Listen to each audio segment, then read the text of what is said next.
Orang tua mengadakan acara peringatan 1000 hari meninggalnya orang tua. Kalau saya sebagai anak ikut menghadiri, apakah itu termasuk dosa besar? Tidak kita katakan dosa besar, tetapi begini Bapak Ibu sekalian. Ibadah itu ada tuntunannya. Ya. Kita punya Islam ini sudah sempurna. Al-Quran sudah lengkap, sunnah-sunnah Nabi sudah lengkap. Yang kita kerjakan yang ada panduannya saja. Tidak usah ditambah-tambah. Acara kematian, kalau ada orang mati, maka dianjurkan bertakziah selama 3 hari. Bertakziah, apa itu takziah? Meringankan kesedihan keluarga mayit. Kesedihan mereka, keluarga mayit. Jangan difahami ya, kalau orang takziah untuk mayit. Kenapa banyak orang kalau lagi takziah ibu-ibu sekalian baca Yasin, baca tahlilan. Kenapa mereka baca itu di acara kematian? Karena mereka anggap ini untuk orang matinya. Ini pemahaman yang keliru. Takziah itu artinya meringankan kesedihan orang yang sedang ditinggal mati, keluarganya. Kan gitu. Jadi kita disunnahkan bawa makanan. Waktu Ja'far bin Abi Thalib, saudara kandungnya Ali bin Abi Thalib meninggal di perang Mu'tah mati syahid, maka Nabi SAW berkata kepada penduduk Madinah, ya, buatkanlah makanan dan minuman untuk keluarganya Ja'far. Bukan Ja'far, Ja'far sudah mati. Yang mati ini setiap saat kita doain, bukan di hari itu.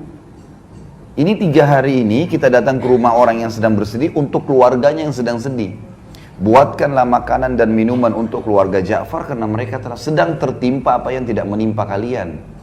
Kita disuruh bawa makanan, bawa minuman, kemudian datang selama 3 hari dan menyabarkan, mendoakan. Di antara doa Nabi SAW, A'zamallahu ajrakum, semoga Allah melipat gandakan pahala kalian. Kalau nggak bisa bahasa Arab, bisa bahasa Indonesia, dibacain buat mereka, sabarin, doain gitu kan. Inna lillahi ma'akhad, walillahi ma'a'ta, wa kullu syai'in indahu bimiqdar. Sesungguhnya milik Allah yang dia kasih, milik Allah yang dia ambil, dan semua berjalan sesuai dengan takdirnya. Sabarin, sabar ya gitu. Kakak saya beberapa tahun lalu anaknya meninggal dunia. Anaknya satu-satunya anak laki-laki. Anak ini sehat, habis asar nggak ada apa-apa, masih makan pisang goreng, masih minum teh hangat gitu. Kakak saya ini ibunya masih minta tolong antar ke tempat kursus adik perempuannya di kota Makassar kebetulan. Pada saat itu tiba-tiba jam habis maghrib dia pulang habis antar ibunya, temannya telepon dari Bali minta dijemput di bandara Makassar. Dia keluar pintu tol ditabrak mobil truk, mati. Meninggal, nggak sakit, nggak apa, nggak ada sama sekali apa-apa. Tadi masih antar ibunya, jam 12 malam baru ketahuan. Itu pun yang tahu kebetulan adik saya laki-laki, jadi pamannya anak ini ya. Itu dari celananya, kok celananya kayak dia, ada dicari di rumah sakit, cari di mana-mana ditemukan. Itu darah semua. Yang jelas pagi-pagi habis subuh saya ditelepon, ini kakak saya yang laki-laki sudah nangis-nangis, kali cepat segera datang ke Makassar. Kenapa? Ini ponakan kita meninggal.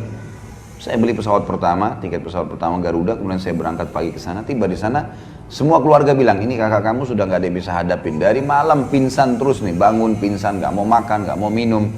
Ini masalah, nanti sakit juga dia.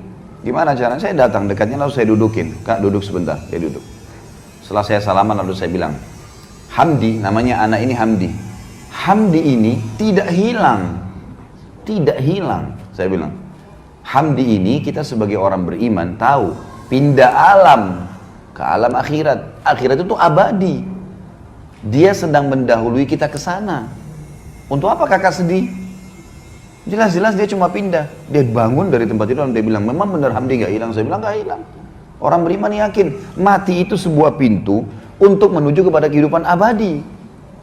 Jadi nggak usah sedih dengan mati. Memang mati itu harus dilalui proses. Bukan cuma manusia, hewan, tumbuh-tumbuhan, semua mati. Gitu kan? Mati itu sebuah pintu, kalau kita masuk kita akan menuju ke rumah abadi kita. Cuman di sana ada surga atau neraka, baik atau buruk, gitu kan? Penentuannya sekarang. Jadi jangan anggap anak ini hilang. Yang penting, seperti ibaratnya saya bilang sama kakak saya, seperti saya sama kakak mau ke Surabaya nih dari Makassar. Kebetulan tiketnya Hamdi jam 9 pagi, saya sama kakak jam 3 sore. Kita akan ketemu kok di sana. Yang penting tiketnya sama, iman dan amal saleh. Kalau sama ketemu di sana, nggak usah khawatir. Orang tua kita yang meninggal, anak kita yang meninggal, suami istri yang meninggal, nggak ada masalah. Orang mukmin tahu. Rukun iman kita itu kan. Rukun iman itu ada 6 diantaranya iman kepada hari kiamat, kematiannya, alam barzahnya, hisabnya, surga nerakanya, panjang lebar itu. Kalau ibu-ibu ikutin ceramah saya di YouTube, Kitab Minhajul Muslim, tulis saja tanda-tanda hari kiamat. Atau tentang surga dan neraka. Ada panjang lebar saya ceritain masalah itu. Jadi kita harus paham tentang poin-poin seperti ini. Kalau orang meninggal, ya yang kita lakukan adalah kita bertakziah kepada mereka, keluarganya. Sementara si mayit, ya, itu 3 hari maksimal ya, Nabi kerjakan 3 hari. Jadi nggak ada hari ke-7, hari ke-1000, hari ke-40, ini nggak ada semua.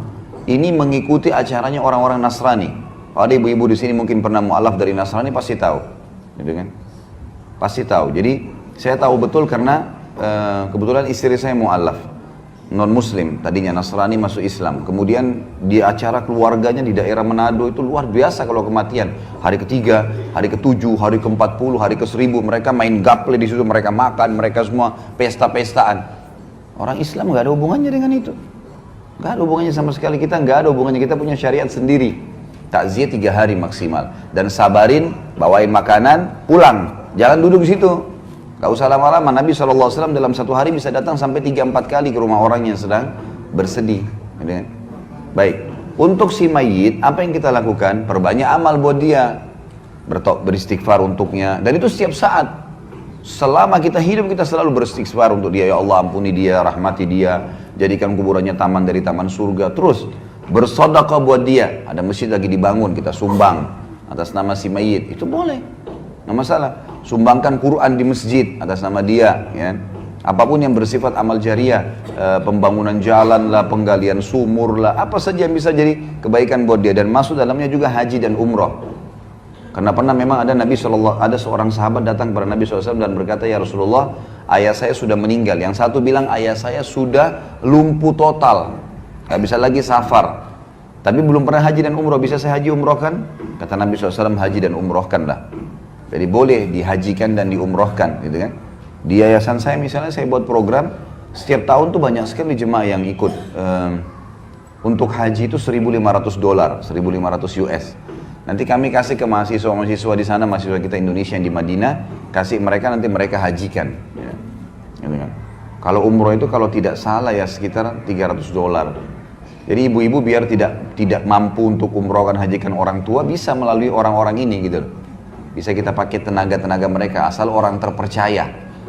Nah, banyak juga ini orang-orang kita, karena pas masuk di hotel di Mekah, apalagi kalau yang ikut pemerintah ya, kalau ONH Plus biasanya dijaga tuh. Kalau yang ikut pemerintah ini karena buildingnya terbuka, banyak orang Bangladesh, banyak orang India masuk, nawar-nawarin badal haji.